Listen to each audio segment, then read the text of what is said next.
My name is Greg Coladonato, and this is my presentation named One Effective Computer Science Grad Student Workflow. For self-introduction, I've been an Emacs user since 1989 when I was an undergrad in computer science, and I'm still an Emacs user now, and I'm getting a master's of science in computer science.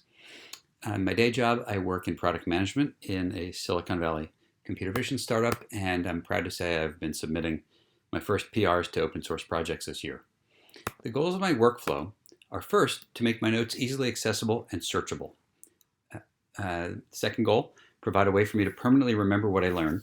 And thirdly, to enable conceptual linking between related topics and entities, and I'll give examples of each of these as we go along. The requirements of my workflow, it needs to be tightly integrated with PDFs, as most of the documents I get from grad school are in PDF form. Most of my submissions of work are in PDF form, and most research papers I have access to are in PDF form as well. I want my workflow to be subscription free. I do not want to be locked into paying a subscription just to read my own notes. It must be future proof. I have used note taking systems in the past that I now no longer have a way to decode, so they're locked into some format that I can no longer use. I want my notes to be version controlled so that if I make a big mistake, I can undo and revert to a prior good version. And I want my system to utilize spaced repetition, which is an advanced method of learning things over time so that you don't forget them. The package dependencies, in brief, org mode, org roam, bibtech, PDF tools, orgnoter, and orgref. And now let's get on to some demos. Here in my browser window, here is a lecture in the course I'm currently taking on deep learning. And it's very nice that the professor provides slides. So this is the 54-page PDF file of the slides for the lecture. The problem is it's hard to take notes on them. It's impossible to take notes on them here in this browser, as far as I know.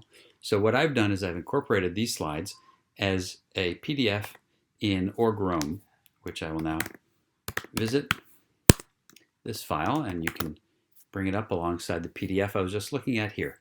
So what I like about this system is, as I'm going through and reading, watching the video of the lecture, I'm following along in the PDF notes here, and I'm taking my notes alongside them. So here's the first part of that lecture. You can't see at the bottom right now, but this is one of the earlier pages, and I go to the second section here, and you see that my notes for this part of the lecture are here, my notes here. I love how the notes for different parts of the lecture are coordinated with the different parts of the PDF that go along with the lecture. Now let's go back to the top of this, and you'll see first you'll see my notes down here. So I'll go into these a little bit more shortly. But one of the things that goes along with a lecture in a grad school class is, these days in computer science, is citations for research papers that we're expected to read. So here's one entitled Mix Match, and I haven't downloaded this paper yet, so let's go take a look at that. So I use a keystroke to select the title of the paper and another key binding to search for that paper on a website called arXiv. arXiv, if you're not familiar, and here's a match. arXiv, if you're not familiar, is an open research server where researchers publish papers before they're published in journals or at conferences, and they are copyright free and open to anyone to read. So here is the paper I was looking for. I copy this link into an org mode link, and I come back to Emacs, and now another keystroke will revisit that website, pull down the PDF, and pull down all the information in the bibliography and put it into a bibliography here inside my local bibliography. So here's the paper I was just looking at. Another great thing about a lot of PDFs is that they have an embedded outline that you can extract via the PDF tools package. So now you see on the right here, introduction, related work, mix match experiments. I can go right to that section, and this outline knows exactly which part of the PDF corresponds to each of the parts of this outline in the paper. So then when I go take notes in here, just like in my other notes, it'll be coordinated with the PDF that goes along with it. So let's quit out of here. So now that I've captured that, oh, this is the same paper. So now here I am back in my notes. Now that I've captured this paper, what I'm going to do is make it a link. So the OrgRoam node that I just took will be here at the top, mix match.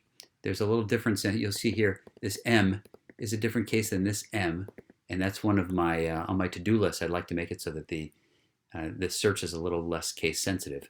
But so now I've linked this, a link to this paper into these notes, and now these are, you'll see a little bit later how these links can be graphed and followed and so forth.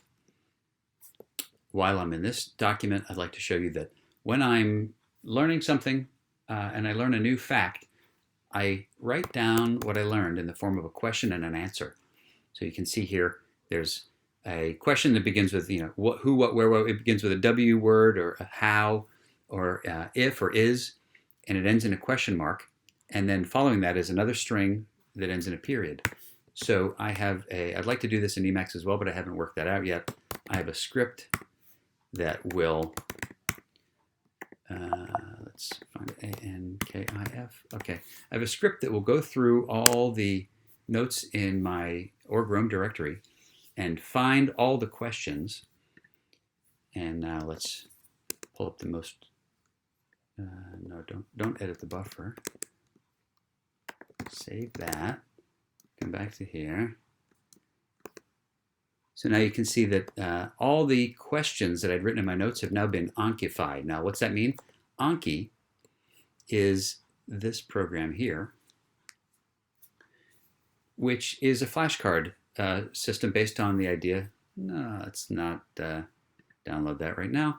This is a system that enables the easy creation of flashcards that show you the front, show you the back, and then you decide if you knew that question or not. And so I don't want to spend much time on this, but everything I'm learning in a class, I write into my notes as a question that I load into this flashcard system that then I can review on a walk or on a bus ride or whatever and stay on top of indefinitely. As long as I can continue to keep reviewing that, I will keep that information fresh in my mind. So now let's come out of these files back to here. So I've demoed class note PDFs, grabbing papers from archive, auto-generating the skeletons and the flashcards. And now let's see what it looks like to, let's visualize the connections between these nodes. So here is a graph for the file I'm reading right now, on Effective Grad Student Workflow. Here is the node I have a link to in my OrgMode document on spaced repetition. We can open that and come right back to Emacs. And I just love that for the more complicated topics, you can see connections between things that you maybe didn't realize you had and some of the notes you've taken. And so I'm getting near the end. I just want to show some small customizations. I save my OrgMode files that are in OrgRoam with a year, month, date prefix so that I can tell when the node was created. I also truncate them at 30 characters so that when I do an ls, they don't word wrap. Maybe that's OCD. And I also use an ID format that is year, month, date, hour, minute, second, rather than the full UUID format, because that number up there, that ID makes sense to me. And it gives me an idea of when that node, which you can, by the way, you can have on even one of these subheadings can be a node in OrgRoam. So now that you can see that was created right now. Some of the to-dos I still have in this system. We don't have to go too much into them, but I mentioned case insensitivity, and I'd like to make some improvements to OrgNoter. At this point, I'd just like to, I have a list of people I'd like to thank. I'm not going to read the whole list out, but there are a bunch of software engineers that created great free software that's very useful to me and I use every day. So thank you to them, and thank you all for listening to my talk.